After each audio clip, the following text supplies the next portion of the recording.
भीक नको पण कुत्रा ची सांगण्याची वेळ आली आहे राज्यातील शेतकऱ्यावर. आणि हे म्हणावं लागते, राज्यातील पीक विमा कंपन्यांनी राज्यातील हजारो शेतकऱ्यांच्या खात्यावर अगदी तुटपुंजी रक्कम जमा केली. अकोला जिल्ह्यातील अनेक गावात शेतकऱ्यांना 100, 200, 500 रुपयांची नुकसान भरपाई देण्यात आली. ही खरंच नुकसान भरपाई समजावं का? वाढती महागाई, त्यात राज्य सरकारने जिल्ह्यातील बळीराजांची ही केलेली थट्टाच नाही का? जाणून घेऊया अकोला जिल्ह्यातील अनेक शेतकऱ्यांच्या या व्यथा. राज्यातील अनेक जिल्ह्यातील शेतकऱ्यावर नैसर्गिक आपत्ती आली. त्यात अकोला जिल्ह्यात तर अनेक शेतकऱ्यांच्या शेतीचे नुकसान झाले. मात्र याच शेतकऱ्यांना पीक विमा कंपन्यांनी दिलेली आर्थिक मदत ही एक थट्टाच समजावं लागणार आहे. आकाश पिंपरे, गाव मैसांग, तालुका अन जिल्हा अकोला. या आठवड्यात आकाश यांच्या खात्यात पिकाच्या नुकसान भरपाईची रक्कम जमा झाली. आधीच दुबार पेरणीची चाहूल लागल्याने पीक विमांच्या भरपाईकडे डोळे लावून बसलेल्या आकाशच्या पायाखालची जणू वाळूच सरकली.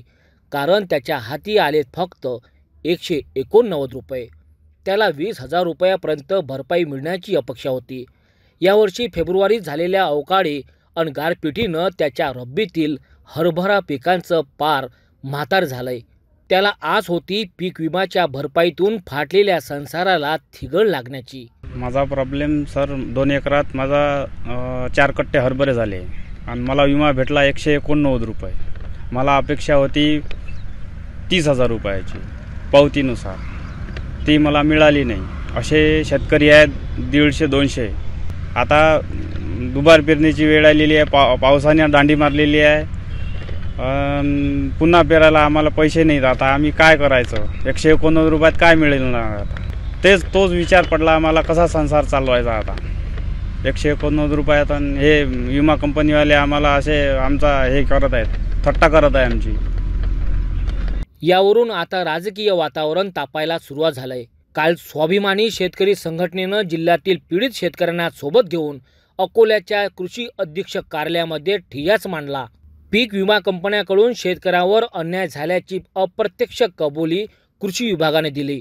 या संदर्भात सरकार आणि विमा कंपन्यांना परिस्थितीची माहिती दिल्याचं कृषी विभाग म्हणतोय.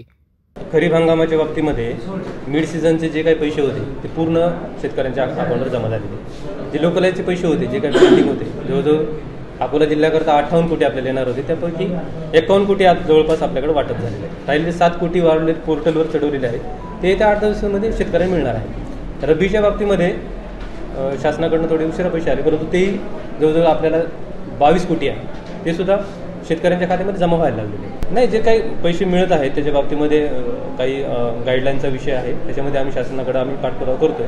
परंतु राहिलेले जे पैसे आहेत ते त्या 8-10 दिवसामध्ये शेतकऱ्यांना मिळणार नाही. त्याच्यामध्ये प्रत्येक प्लॉट चेक करावं लागेल. शासनाकडनं जे काही गाईडलाईन आहे त्याच्यानुसार चेक करावं लागेल. परंतु जे काही राहिलेले पैसे आहेत, रब्बीचे असतील किंवा खरीपचे असतील, ते पूर्ण शेतकऱ्यांना या 8-15 दिवसामध्ये मिळून जातील. नवऱ्यानं मारलं अन पावसानं झोडपलं तर सांगायचं कुणाला, अशी म्हण आहे.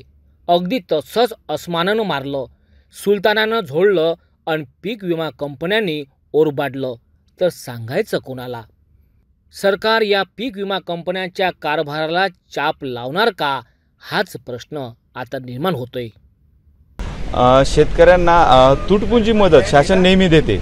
एका इकडे लोकांच्या पोटातनी अन्न जो शेतकरी पिकून आपला घाम गाळून त्याला उपलब्ध करून देते, एका इकडे आज आपण बघितलं असेल की जे क्रिकेटर आहेत त्यांना करोडो रुपये सरकार देते आहे आणि इथं 100 रुपये देऊन शेतकऱ्यांना कुठंतरी लाजीरवाणी करण्याचं काम सरकार करत आहे. कमीत कमी एवढे मोठे पैसे देऊन आम्हाला शर्मिंदा करू नये शासनानं, असं मला वाटतं.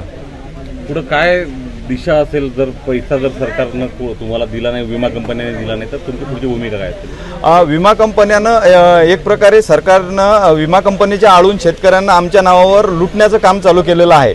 येणाऱ्या काळात जर आम्हाला पूर्ण भरपाई मिळाली नाही तर आम्ही आमच्या लेकराबाया सगट इथं या ऑफिसमध्ये येऊन आत्मदहन किंवा जीव देऊ, फाशी आंदोलन करू, कारण याच्याशिवाय आमच्याकडे दुसरा कुठलाही पर्याय नाही. कारण आपण बघताय की पाऊस इथं पडतो, शेतात पडत नाही, त्याच्यामुळे आमची शेताची परिस्थिती बिकट आहे. आणि जे आम्ही आमच्या नावावर जे सरकार कंपनीला विम्याचे पैसे देत आहे, कमीत कमी आमच्या नावावर त्याला न देतात ते पैसे आम्हाला द्या, विमा बंद करून टाका एक तर, नाही तर मग आमच्या नावावर हे करून आम्हाला ते एवढे मोठे पैसे देऊन म्हणजे घेऊन कुठं जावं कसे जावं हाही आम्हाला एक विचार पडते.